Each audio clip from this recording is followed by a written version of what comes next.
What happens when the world's most successful band locks itself in a studio without a unified vision, armed only with Indian acoustic guitars, tape loops, concrete music experiments, and enough personal demons to fuel a Shakespearean tragedy, and somehow produces 30 songs that would redefine what a rock album could be?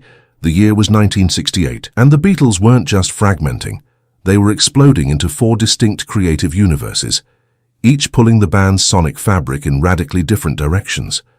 The resulting double album, officially titled The Beatles, but universally known as the White Album due to Richard Hamilton's minimalist cover design, remains perhaps the most fascinating contradiction in rock history, a work of staggering musical diversity that documents both the peak of the band's creative powers and the beginning of their inevitable dissolution. To understand the genesis of the White Album, one must first grasp the seismic shift that occurred when the Beatles retreated to Rishikesh, India, in February 1968. It wasn't a trendy trip or a publicity stunt. It was a desperate attempt by 4 young men to find meaning. Beyond the suffocating bubble of Beatlemania, John Lennon, Paul McCartney, George Harrison, and Ringo Starr had conquered the world, but the world was conquering them back. The death of their manager, Brian Epstein, in August 1967 had left them adrift, and the devastating critical reception of their television special Magical Mystery Tour had punctured their aura of invincibility. In Maharishi Mahesh Yogi's ashram, something extraordinary happened. Stripped of their usual studio arsenal, armed only with acoustic guitars, the band underwent what can only be described as a creative explosion. Songs poured out like water from a broken dam. Lennon, freed from the distractions of London's drug scene, experienced a songwriting rebirth. McCartney, ever the melodic craftsman, found new textures in simplicity. Harrison, long overshadowed by the Lennon-McCartney partnership, discovered his own voice with unprecedented clarity. Starr, who left early claiming he couldn't stomach the food, contributed his first solo composition. The sheer volume of material generated during this period was staggering.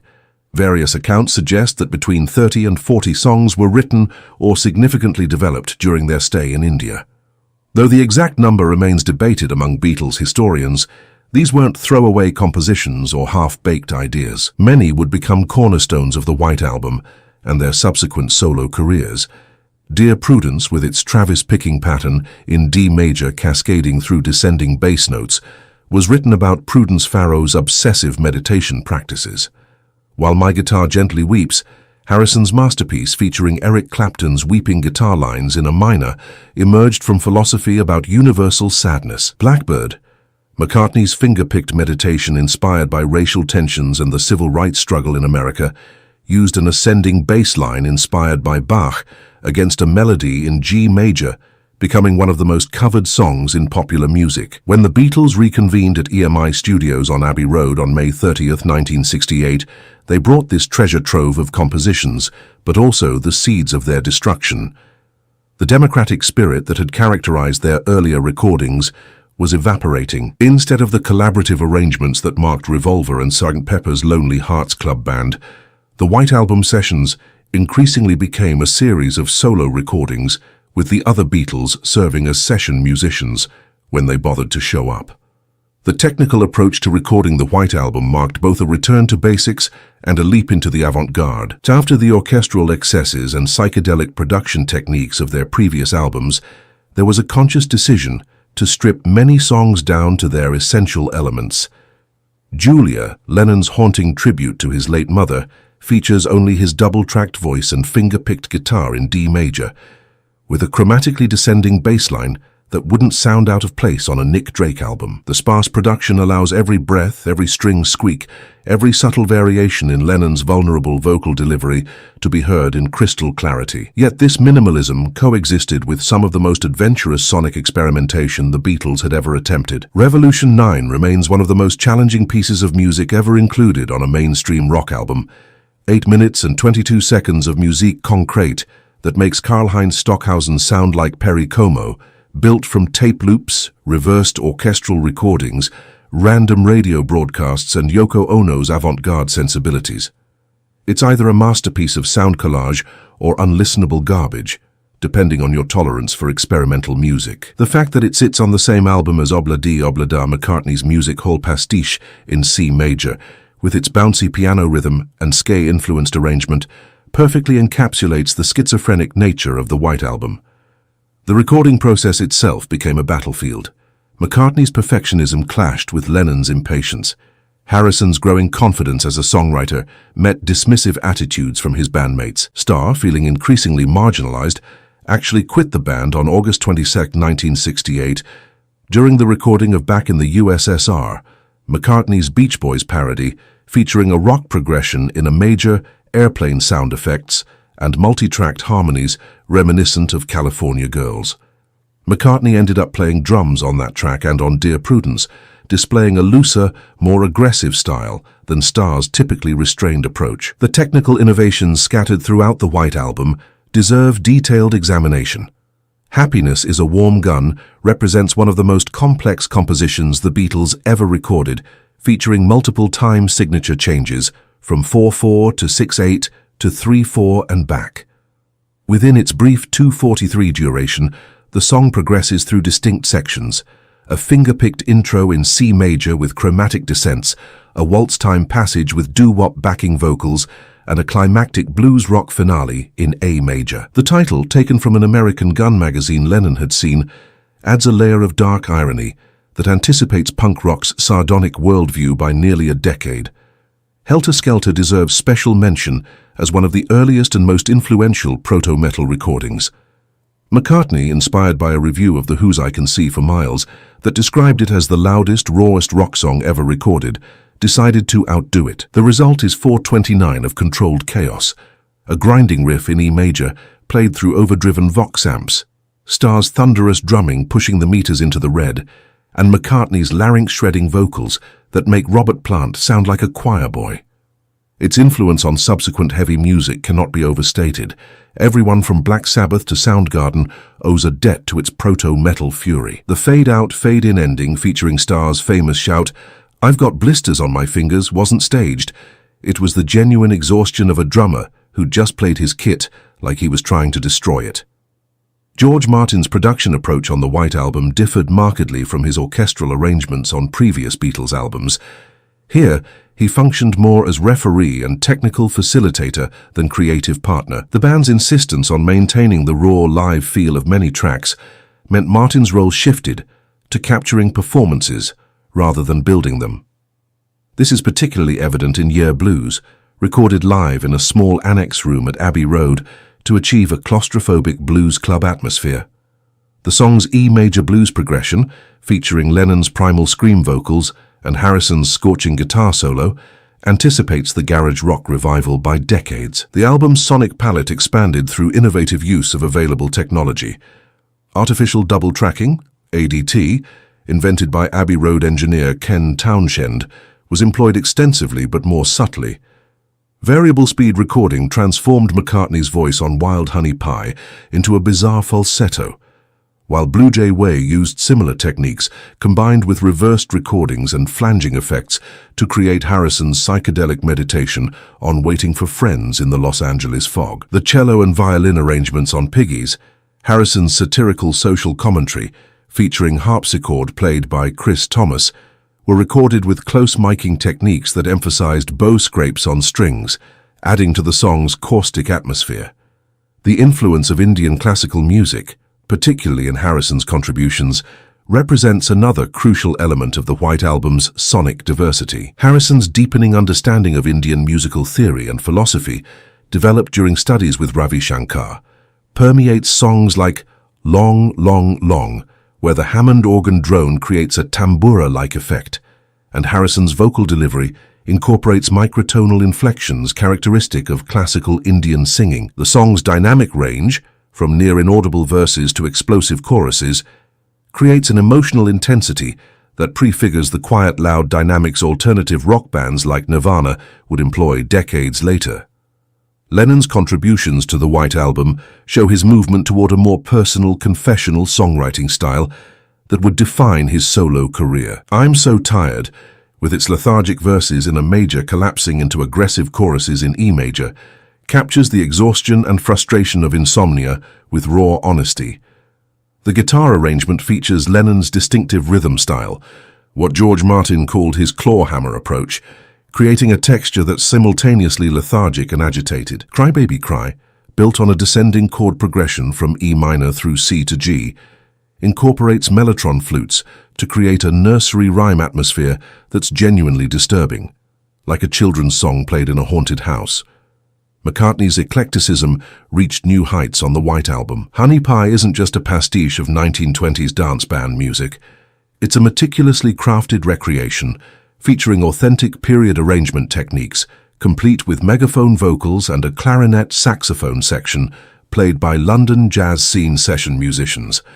The song's sophisticated chord progression, moving through B-flat major with numerous secondary dominants and chromatic passing chords, demonstrates McCartney's growing harmonic sophistication. On the other hand, Why Don't We Do It in the Road reduces rock and roll to its most primitive essence, just McCartney's voice, piano, and pounding drums hammering a 12-bar blues in D major, with lyrics that would make Muddy Waters blush.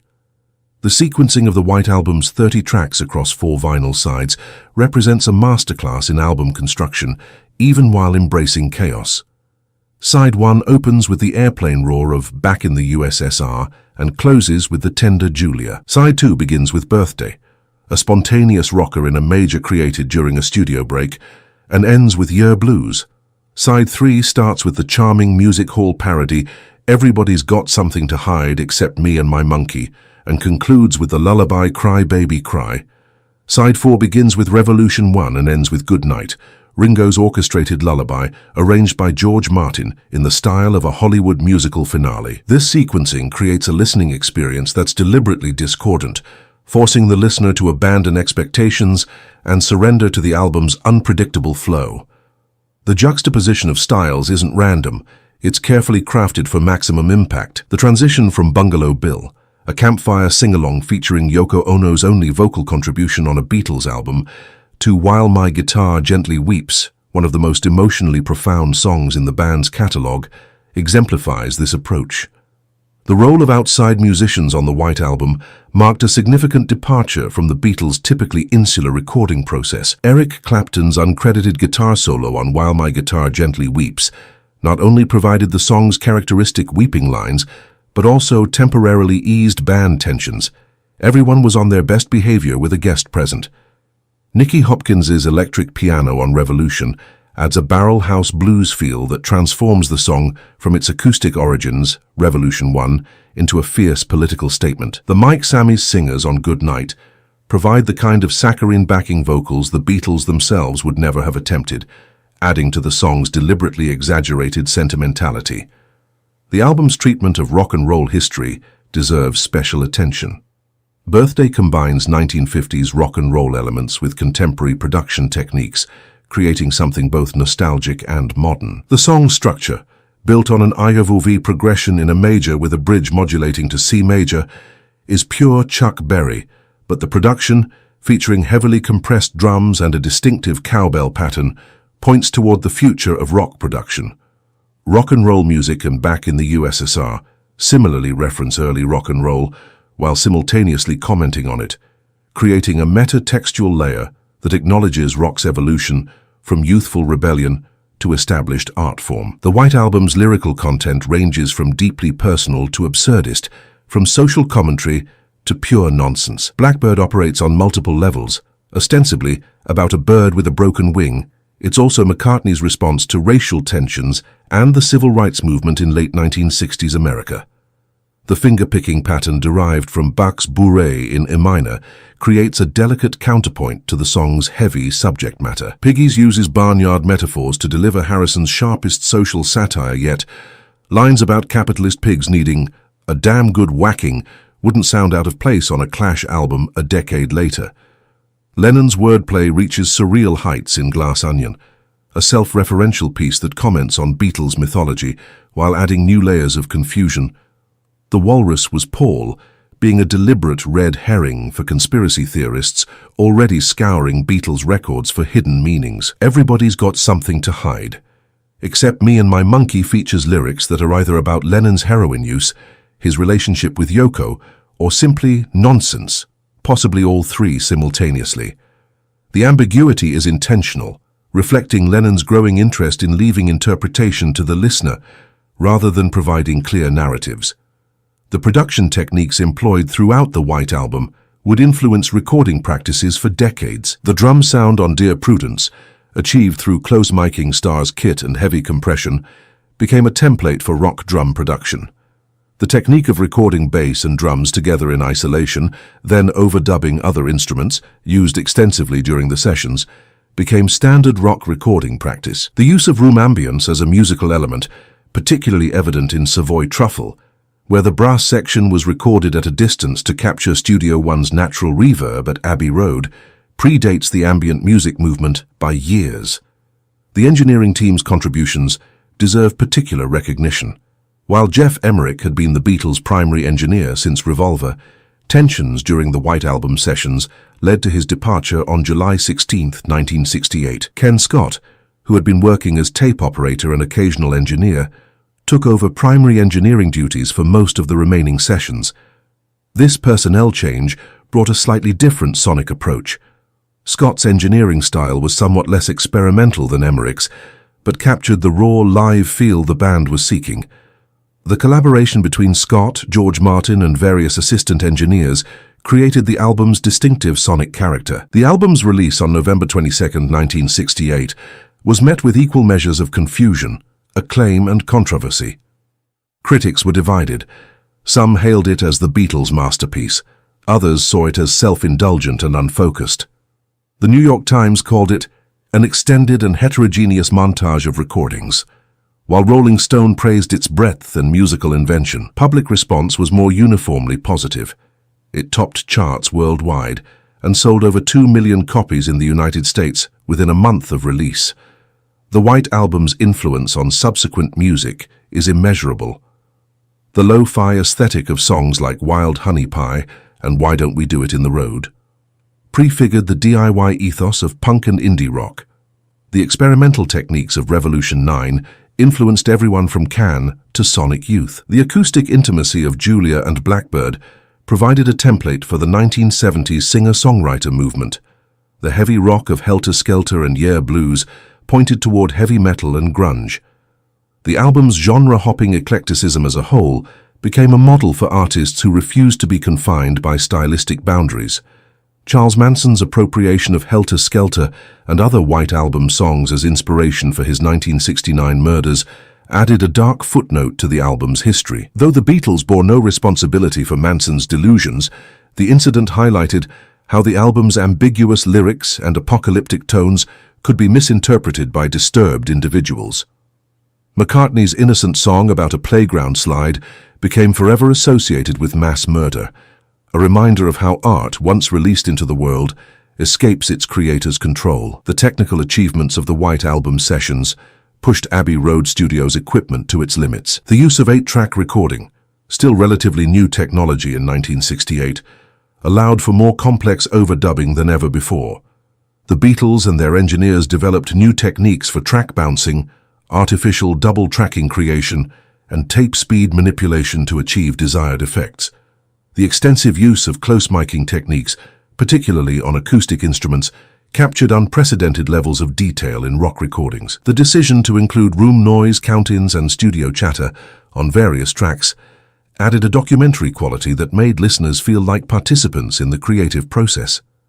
George Harrison's emergence as a major songwriting force on the White Album cannot be overstated. Beyond While My Guitar Gently Weeps, his contributions include Savoy Truffle, inspired by Eric Clapton's Chocolate Addiction and featuring a brass arrangement that sounds like it's been run through a broken amplifier, and Long, Long, Long, whose quiet intensity and spiritual yearning pointed toward Harrison's solo career.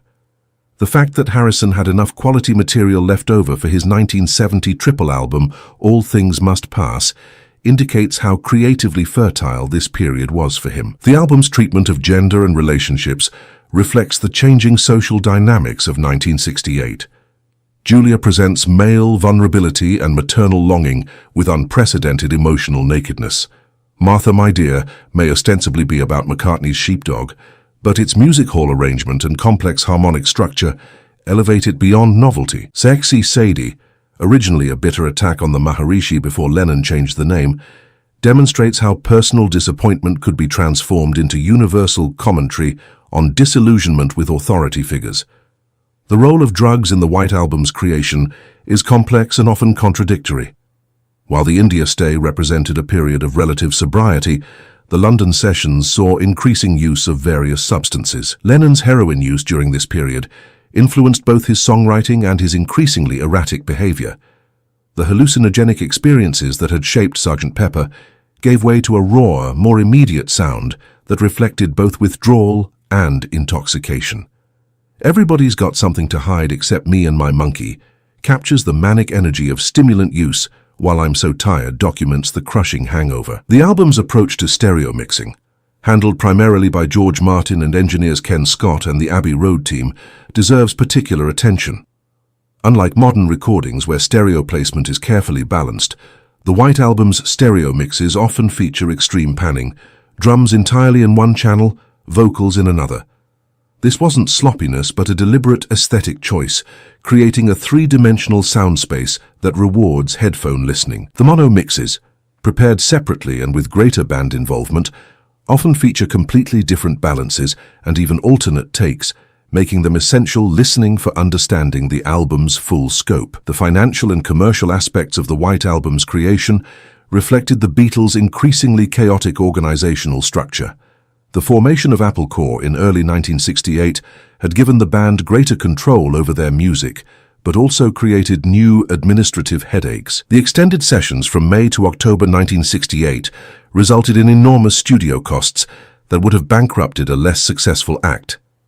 The decision to release a double album, despite EMI's preference for a single disc, demonstrated the Beatles' newfound autonomy, but also their inability to exercise editorial judgment over their own work. The album cover, or deliberate lack thereof, made its own statement. Richard Hamilton's minimalist design, pure white with only the band name embossed, and a stamped serial number on early pressings, stood in stark contrast to Sgt. Pepper's psychedelic excess. The numbered copies instantly became collector's items, with lower numbers commanding higher prices. The inclusion of 4 individual portraits and a poster featuring a collage of personal photos emphasized the band members' separate identities rather than their unity. This visual representation of fragmentation perfectly mirrored the music's disparate nature. Critical re-evaluation of the White Album in subsequent decades has been generally positive. What seemed unfocused and self-indulgent in 1968 now appears prescient and revolutionary. The album's embrace of multiple genres, its combination of high and low art, its mixture of personal confession with abstract experimentation, all the elements that confused contemporary critics, became standard practice in popular music. Artists from Prince to Radiohead to Wilco to St. Vincent have cited the White Album as inspiration for their own genre-defying work. Remastering and reissue campaigns have revealed previously buried depths. The 2018 50th anniversary edition, remixed by Giles Martin, brought out details buried in the original mixes: the string squeaks in Blackbird, the breathing in Julia, the count-in to Everybody's Got Something to Hide Except Me and My Monkey, the inclusion of the Escher demos, acoustic recordings made at Harrison's home before the studio sessions, provides insight into the song's evolution from intimate sketches to full productions. The album's influence on progressive rock, despite its apparent return to simpler forms, is paradoxical but significant.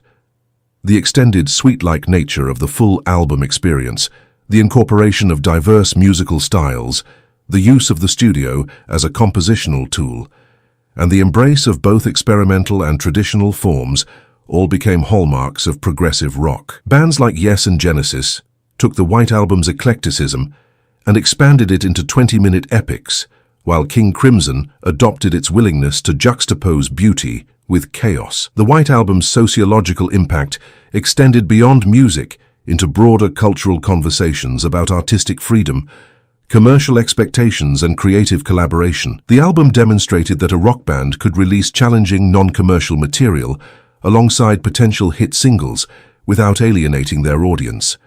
This model of artistic autonomy within commercial success became the blueprint for countless subsequent acts, from Led Zeppelin's refusal to release singles to Pink Floyd's concept albums. The White Album's technical legacy continues to influence modern production. The use of compression as a creative tool, rather than merely for dynamic control, the incorporation of mistakes and spontaneous moments as integral parts of the recording, the layering of multiple guitar timbres to create orchestral effects, all these techniques pioneered or perfected during the White Album sessions remain standard practice. The album's demonstration that technical innovation could serve emotional expression rather than mere novelty established a principle that guides serious record production to this day.